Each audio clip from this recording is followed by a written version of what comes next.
ಹೇಳಿದ್ರು ಕಡಿಮೆನ. ಅಂಥ ಒಬ್ಬ ತಮಿಳರು ಕನ್ನಡಿಗರನ್ನು ಅಪ್ಪಿಕೊಂಡ್ರು. ನಮ್ಮ ಜಯಲಲಿತಾರನ್ನು ತೊಗೊಂಡ್ರು. ಎಂ ಜಿ ರಾಮಚಂದ್ರ ಕೇರಳದವರು. ಅಂದರೆ ರಜನಿಯವರು ಅವರು ಕರ್ನಾಟಕದವರು. ಮರಾಠ ಸಮುದಾಯಕ್ಕೆ ಸೇರಿದ್ರು ಕನ್ನಡಿಗರವರು.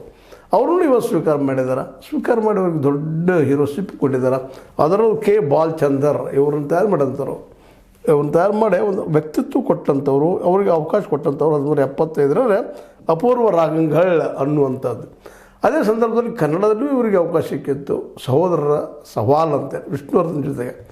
ಅವೆಲ್ಲ ದಿನಗಳು ನೆನಪಿಸ್ಕೊಂಡಾಗ, ಅವರ ಒಂದು ಆರಂಭದ ಹಂತನ, ಹೋರಾಟದ ಹಂತನ ನೆನಪಿಸ್ಕೊಂಡಾಗ ಇವರಿಷ್ಟು ಎತ್ತರಕ್ಕೆ ಬೆಳೆಯೋಕ್ಕೆ ಸಾಧ್ಯತೆ ಅನ್ನೋದು. ಇವತ್ತಿಗೆ ಒಂದೊಂದು ಫಿಲ್ಮ್ಗೆ 600 ಕೋಟಿ ರೂಪಾಯಿ ತೊಗೊಳ್ತಾರೆ ಅಂತಂದು ಸಾಣದಲ್ಲ ಅದು.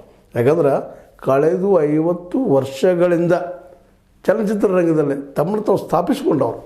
75 ವರ್ಷ ಅವ್ರ ಶರೀರಕ್ಕಾದರೆ 50 ವರ್ಷಗಳ ಕಾಲ ಅವರು ನಿರಂತರವಾಗಿ ಹೀರೋ ಆಗಿ ಬಂದಂಥವ್ರು.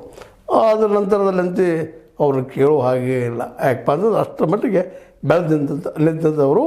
ಈ ಕೆ ಬಾಲಚಂದ್ರನ್ ಅಂತ ಏನಿದ್ರು, ಚಂದನ್ ಅಂತ ಏನಿದ್ರು, ಇವರು ಕನ್ನಡದ ನಮ್ಮ ಪುಟ್ಟಣ್ಣ ಕಣಗಾಲರ ಶಿಷ್ಯರು ಅನ್ನೋದು ನಾವು ಬರಲಿಕ್ಕೆ ಆಗೋದಿಲ್ಲ. ಯಾಕಂತಂದ್ರೆ ಅವ್ರು ಇವತ್ತಿಗೂ ಅವ್ರು ನೆನೆಸ್ತಾ ಇದ್ದರು ತಮ್ಮ ಜೀವಿತದಲ್ಲೇ. ಕೆ ಬಾಲಚಂದ್ರ ಅವರು, ಇಲ್ಲ ನನ್ನ ಗುರುಗಳು ಯಾರಿದ್ರೆ ಅವ್ರು ಪುಟ್ಟಣ್ಣ ಕಣಗಾಲ ಅಂತೇಳಿ. ಅದು ನಮ್ಮ ಹೆಮ್ಮೆಯ ವಿಷಯ ಕನ್ನಡದು. ಅದೇನೂ ಇರಲಿ, ಗುಣಕ್ಕೆ ಮತ್ಸರ ಉಂಟೆ ಪಂಪ ಒಂದು ಕಡೆ ಹೇಳ್ತಾನೆ. ಗುಣಕ್ಕೆ ಮತ್ಸರ ಅದಪ್ಪ, ಒಳ್ಳೆತನ ನಾವು ಹೇಳಿದ್ರು ಹೊಗಳೇಬೇಕಂತೇಳಿ. ಹಾಗೆ ನಮ್ಮ ರಜನಿಕಾಂತರನ್ನು ಸ್ವೀಕಾರ ಮಾಡಿದ್ರು ತಮಿಳಿಗರು. ಬೆಳೆಸಿದ್ರು, ಉಳಿಸಿದ್ರು, ನಟ ಮಾಡಿದ್ರು, ಎಲ್ಲ ಮಾಡಿದ್ರು. ಅವು ಏನು ಮಾಡಬೇಕಾಗಿದೆ ಅವೆಲ್ಲನೂ ಕೊಟ್ಟರು. ತಮಿಳರಂತೂ ಇವತ್ತಿಗೂ ಸಹಿತ ನಿದ್ದೆಗಣ್ಣಲ್ಲಿ ಸಹಿತ ರಜನಿಕಾಂತಂದ್ರೆ ಇದ್ದು ಕೂಡುವಂಥ ಜನ ಆಗಿಬಿಟ್ಟಿದೆ. ಅಷ್ಟೊಂದು ಹೀರೋ.